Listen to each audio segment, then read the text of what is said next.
Bonjour à tous, infiniment heureux de vous retrouver pour partager avec vous le chitat du jour.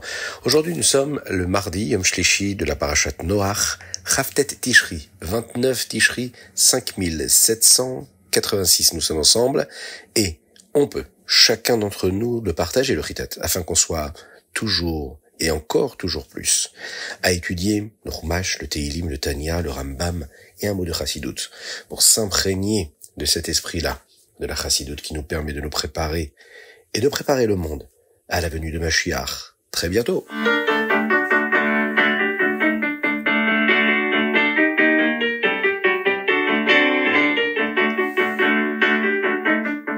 Et nous démarrons avec le Chumash et nous donnons des détails sur le Maboul aujourd'hui.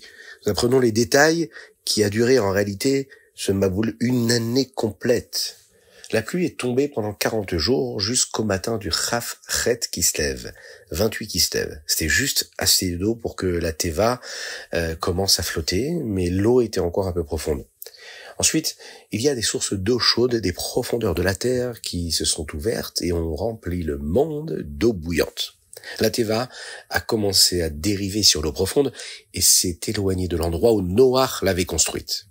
Alors, l'eau bouillante, et de plus en plus bouillante, a jailli des sources souterraines, jusqu'à couvrir toutes les plus hautes montagnes du monde.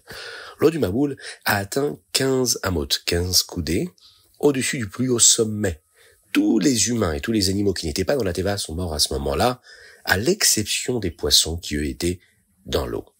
Alors, pourquoi pas les poissons ? Nous avons appris que la plupart des animaux avaient commencé à s'accoupler avec d'autres espèces et ne méritaient plus de vivre. Mais les poissons n'ont jamais agi ainsi. Ils n'avaient donc pas besoin d'un nouveau départ après le Maboul. Mais comment ont-ils survécu si l'eau était si bouillante ? Nous savons que l'eau chaude monte au-dessus de l'eau froide. L'eau chaude du Maboul n'a fait de mal qu'aux animaux sur la terre ferme, mais pas aux poissons dans les mers les plus froides. L'eau a continué de monter pendant 150 jours, jusqu'à la fin du mois de Iyar. Noach, lui, était seul dans la Teva. C'était très difficile pour lui de nourrir tous les animaux pendant si longtemps. Une fois, il a même été frappé par un lion, le texte nous dit, pour avoir apporté sa nourriture en retard. Alors Noach a prié Hachem pour obtenir de l'aide. Et grâce à cette filote, Akadosh Baruch Hu a décidé d'avoir de la rachmanout, de la pitié pour le monde. Il s'est souvenu de Noach et de tous les animaux dans la Teva qui n'avaient commis aucune avéra. Le Aleph Nissan, l'eau a commencé à descendre. Une fois que l'eau a suffisamment baissé, le Yud Zayin Sivan, 17 Sivan, la Teva s'est posée au sommet d'une montagne dans les Haré Ararat. Puis, le Aleph Menachem Av, premier jour du mois de Av, l'eau était assez basse pour que l'on puisse voir le sommet des montagnes. 40 jours plus tard, Noach décida de vérifier s'il était temps de sortir de la Teva. Il voulait accomplir sa mission, sa shlichut dans le monde. Le Yud Elul, 10 Elul, il ouvrit la fenêtre et le lendemain il envoya l'oiseau Orev, c'est-à-dire un corbeau, pour voir si l'eau s'était asséchée.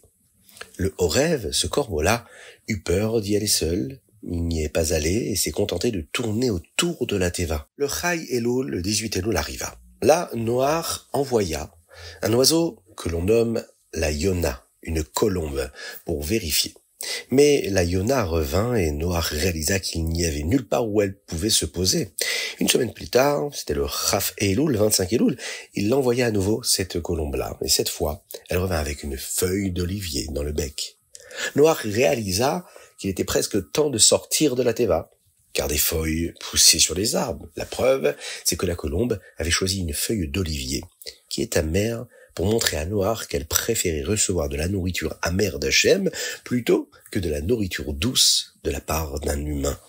Une autre semaine plus tard, Noach envoya encore une fois cette colombe, et cette fois, elle ne revint pas. Il comprit que le Maboul était fini.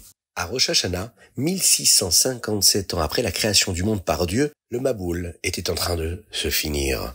Noach vit que la terre séchait, même si elle était encore humide, le 27 Marcheshvan, un an après le début du Maboul, puisqu'on sait que 365 jours, c'est ce qui constitue une année solaire et non pas lunaire, le monde devint complètement sec. Le monde avait beaucoup changé pendant le Maboul. Il était devenu donc tahor, pur. Il était devenu un endroit où il serait beaucoup plus facile de faire tchouva à l'avenir.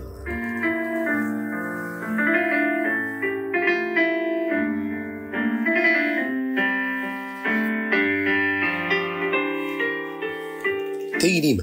Aujourd'hui, nous lisons du 140 au 144. Et il y a dans les Teilim d'aujourd'hui un verset qui dit comme ça. Tikon tefilati ketoret lefanecha. Que ma prière, que ma tfila soit établie comme des ktoret, comme des encens devant toi. Le Rambam choisit ce verset-là pour le placer au début de son livre sur les korbanot. Le Rabbi nous enseigne que lorsque le Kohen apporte les ktoret, les encens de le Beth Amikdash, personne d'autre n'est autorisé à être présent. C'est juste le Kohen qui apporte les ktoret à Dieu. C'est la même chose lorsque nous prions. La tfila, c'est quelque chose de privé que nous vivons entre nous et Akadosh Baruch Hu. De plus, le mot ktoret est lié au mot keter.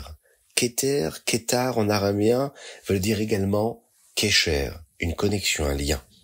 Eh bien, les ktoret comme la tfila sont ce que nous appelons une façon qui nous permet d'établir un lien très spécial avec Akadosh Baruch Hu. C'est la raison pour laquelle il est très important de lire la partie des ktoret qui précède la tfila, Odou Lashem Piru Bishmo, lire toutes les ktoret, puisque la tfila, il y a en lieu et place des korbanot que nous apportions au Beth Amikdash, qui nous permettaient de nous attacher à Akadosh Baruch Hu. Les ktoret, comme des encens pour s'élever, toucher un petit peu plus la présence de Dieu qui se trouve en nous, à travers les mots de la tfila.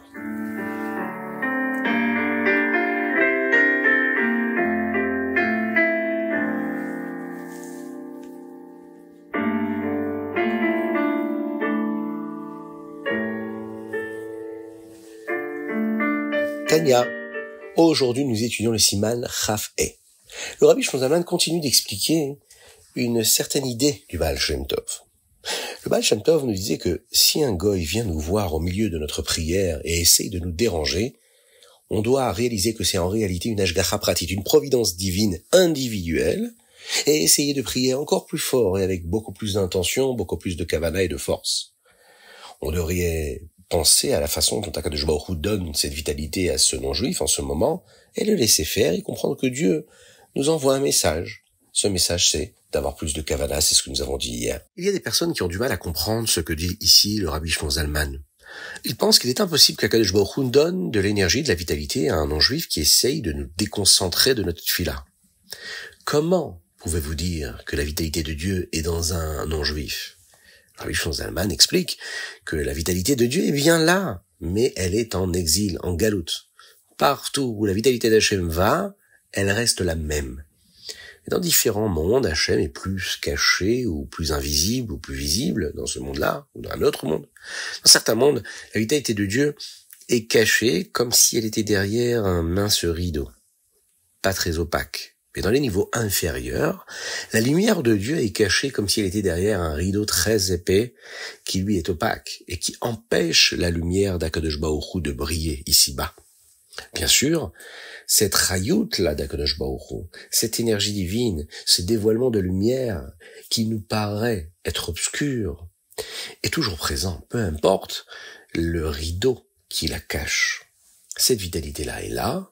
Le travail de l'homme ici-bas sur Terre, c'est de tout faire pour faire disparaître tous ces écrans, faire disparaître ces rideaux opaques, plus l'un que l'autre, afin de faire jaillir cette lumière de Dieu, l'énergie divine, et d'illuminer et d'éclairer ce monde-là dans lequel nous vivons.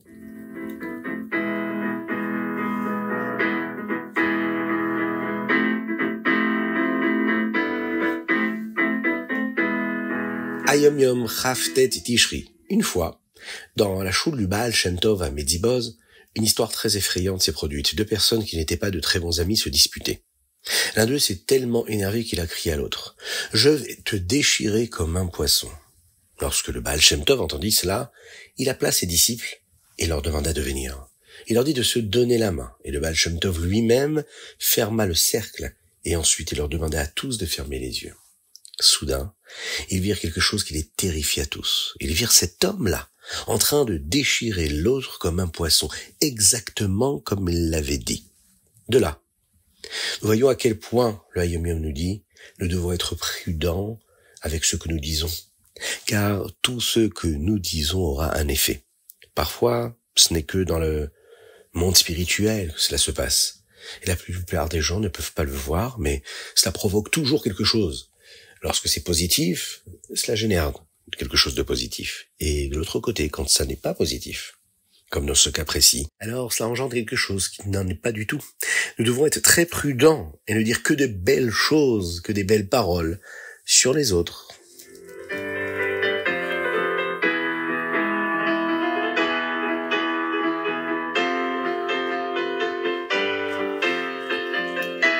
Rambam Ilchot Kelim. Dans le Rambam d'aujourd'hui, nous en apprenons davantage sur les récipients en argile et le moment où ils peuvent devenir impurs. Dans le chapitre 18, le Rambam nous enseigne qu'un kli cheres, un récipient en argile, n'est tamé que s'il s'agit d'un kli kiboul, c'est-à-dire qu'il a un endroit pour contenir des choses à l'intérieur. Dans le chapitre 19, le Rambam nous enseigne quand un kli cheres, un récipient en argile, est cassé, quand les morceaux sont-ils assez grands pour être considérés eux-mêmes comme des propres récipients, des kelim, afin qu'ils puissent aussi devenir tamés, impurs. Enfin, dans le chapitre 20, le Rambam nous apprend ce qui concerne toutes ces choses-là qui sont tachées à un keli cheres, à un récipient qui lui est en argile, pour savoir quand elles sont considérées comme un keli par elles-mêmes ou pas. Ça, c'est le Rambam d'aujourd'hui. Et on se quitte avec un bel enseignement de ce que nous étudions dans la paracha en ce moment, à savoir l'histoire de Noach et de la Teva. Quand Akadosh Baruch Hu était sur le point d'envoyer le Maboul, il a dit à Noach d'entrer dans la Teva pour qu'il soit à l'abri de l'eau. La Chassidoute nous dit que le monde entier ressemble un petit peu à ce Maboul. Le monde est rempli de choses qui peuvent être étrangères et dangereuses à la Neshama, mais aussi au corps. Chaque matin, nous nous réveillons et nous devons à nouveau sortir dans ce maboul, dans ce monde-là qui est rempli de ce déluge. Alors, quel est notre teva, nous? Comment est-ce qu'on peut se mettre à l'abri? Rester à l'abri de tous ces éléments du monde qui veulent nous empêcher de faire ce qu'Akadosh Baruch Hu attend de nous. Le mot teva signifie aussi le mot mot. Teva, un mot. Nous pouvons entrer dans notre teva.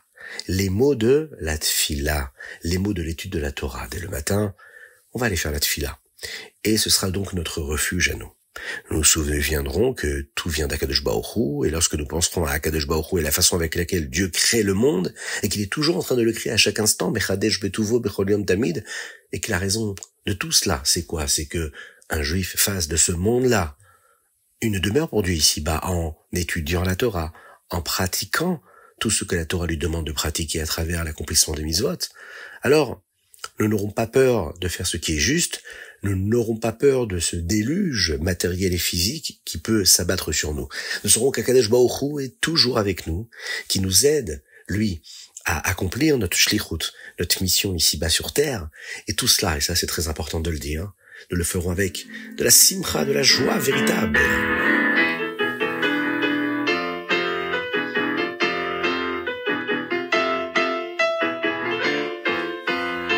C'était le Chitat du jour. N'hésitez pas à le partager avec vos proches. Envoyez-nous vos dédicaces au 06 21 37 24 52. Que Dieu vous bénisse et qu'il vous protège, qu'il inonde votre existence de bonté, de grâce et de miséricorde, de réussite matérielle et spirituelle. Nous avons étudié ce Chitat pour la guérison totale et complète de Avraham Nissim Ben Sultana, ainsi que David Ben Sultana. Que Dieu fasse qu'il puisse guérir très très rapidement. Ainsi que pour la réussite de nos Chayalim, Tzva Hagana les Israël, qu'Akadosh Baruch Hu les protège et qui nous les ramène sains et saufs. Avec le venu de Mashiach.